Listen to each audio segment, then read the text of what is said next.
Hello, this is Matt on the Moon Lambo channel. At this point, I'm beginning to wonder if perhaps the reach of Flare networks and the impact of their Spark token, it could be substantially greater, even at an earlier stage in development, than I perhaps would have thought likely. There's another major exchange that's now supporting the Spark airdrop by Flare networks. I've got an article from Crypto Comes that I'm going to run through. There are now 18 cryptocurrency exchanges that are supporting this thing. This is not some little fly-by-night operation. I mean, despite the team itself being small, they've been... they've got all sorts of credibility as there are a number of factors. Not the least of which would be Ripple CEO Brad Garlinghouse talking about how interesting a project it is, and talking about how it brings, among other things, smart contract functionality to XRP. These are big things here, and you're seeing major exchanges all over the world jump on board with this. And I think we're not done. I think this won't be the final video where I get to report that a major exchange jumps on board. I'm waiting specifically for Binance. Coinbase would be great. I'm skeptical about them joining. Really, not because they have anything against Spark or XRP. I've never been on that bandwagon of thinking that they have something specific against XRP. It's just they don't list that many coins. They really don't. Maybe Coinbase Pro, maybe there'd be a bigger argument there, but just the regular Coinbase exchange, if they don't have it. So Binance would excite me much more. We'll see that, because that's the world's largest cryptocurrency exchange by volume, and I believe that it's likely that most, if not all, of these exchanges that are offering the airdrop will ultimately allow buying and selling, yes, I'm talking about trading in general, of the Spark token, which means it's going to go in short order from being worth $0.00, which is the case today because it hasn't even been freaking distributed. It'll go from that to who knows.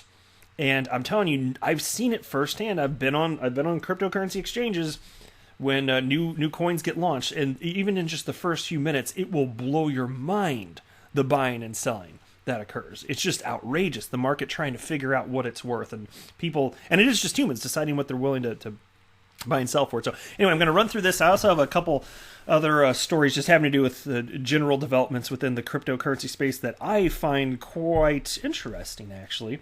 And some of what I thought was going to happen is kind of unfolding. So anyway, before we go any further, if you would please ever so delicately tap the like button. And if you are a fan of the Spark token and you plan to claim yours, or even if you don't, go ahead and subscribe to the Moon Lambo channel, because why the hell not? Here's a tweet that Frecky tagged me in, along with a number of others in the cryptocurrency, or the XRP community. And I wanted to share this with you because I think it's a good thought. He wrote the following. XRP holders, as you see more exchanges offering the Flare, Spark, FXRP, these are a bunch of hashtags, airdrop distribution, make sure you do your due diligence on your exchange. I just read that wrong.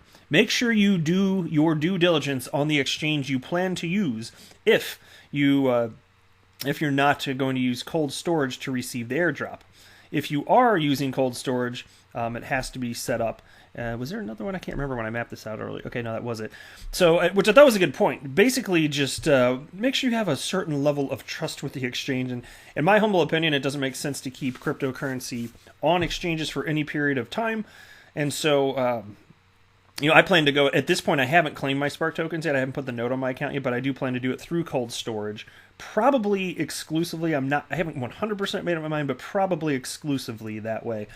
And even if I do have claim any of my Spark via a cryptocurrency exchange, it will be put on there at the last minute, and it will be taken off immediately after the snapshot date. So we'll see. But here's the headline from Crypto Comes. Spark airdrop by Flare Networks now supported by major Korean exchange. When Flare Networks, the development team behind Flare utility fork of XRP Ledger, has announced a new partnership. Today, it joined efforts with major Korea-based cryptocurrency exchange GoPax to let its users claim Spark seamlessly. According to the official announcement by Flare Networks, an agreement has been reached with GoPax, one of the most popular crypto exchanges in South Korea. All XRP holders who use GoPax as custody for their tokens can now apply for participation in Spark airdrop in one click. It means that GoPax releases a specific instrument to let XRP holders inform Flare networks of their willingness to participate in Spark airdrop. Those who confirm their participation will receive Spark tokens at a 1-to-1 equivalent to their XRP allocations. And that, by the way, that's at a minimum. It could actually be more, as I've discussed in previous videos, but a minimum of 1 Spark token for every XRP that you hold. That's not the only exchange. Here's another one, though, BitBNS. Here's their tweet, and Flare confirmed this too.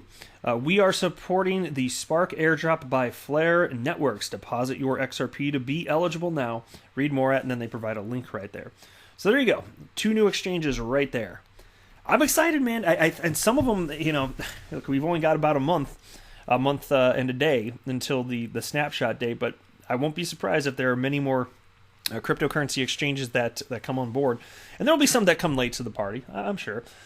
In that they'll offer, after the snapshot date, they'll offer trading, but it'll be after all of the, actual claiming. But I think that this is going to have an impact. To what degree remains to be seen, but it's going to impact what cryptocurrency exchanges are used by recipients of the Spark token. Once you're over there, that's when your crypto's parked. Because I know a lot of people, like, again, it's not going to be me doing this, but I know that a ton of people, they really do keep most or all of their crypto on exchange, which again, I think is not a good idea, but I know that people do. I'm just acknowledging it. Shout out to XRP Crypto Wolf for this next piece, which comes from CoinDesk, and it's titled, Number of Bitcoin ATMs up 85% this year as coronavirus drives adoption. It's amazing, though. I thought after the 2017 Bitcoin bubble popped, I thought the asset class was going to zero, right? Wasn't the Ponzi ending? Oh, wait, it's not a Ponzi? Yeah, no kidding. Anyway, so thank you, XRP Crypto, for sending this to me. Anyway, the number of Bitcoin automated teller machines across the globe has surged this year amid the global pandemic, let's say that.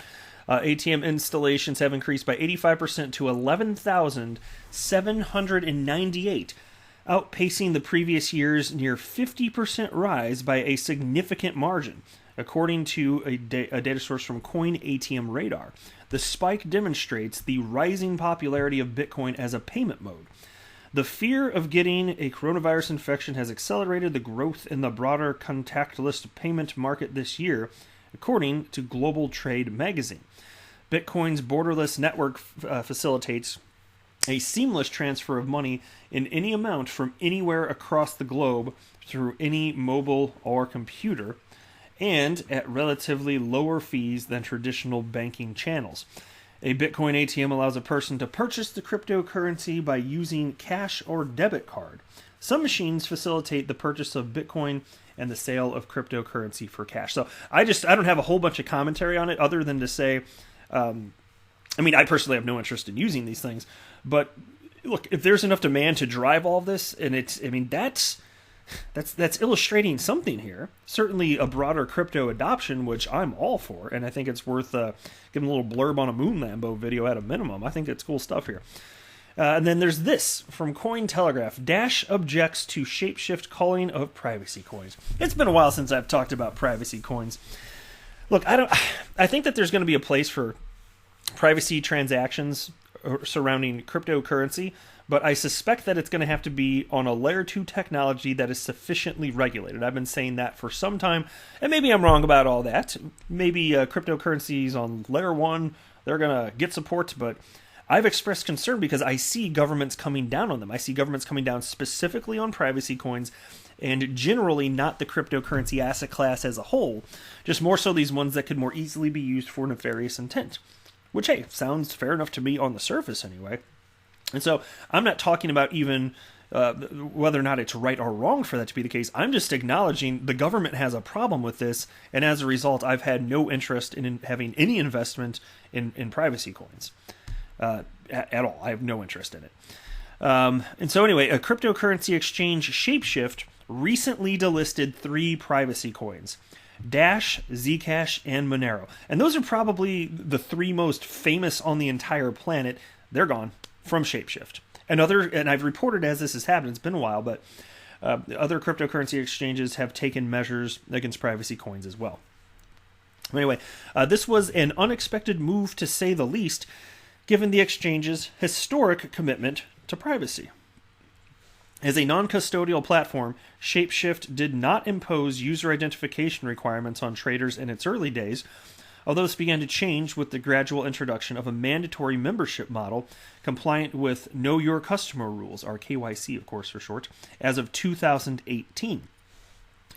Why then did it move to delist Dash, Zcash, and Monero, even as other exchanges such as Coinbase, Kraken, and Binance US still list these coins?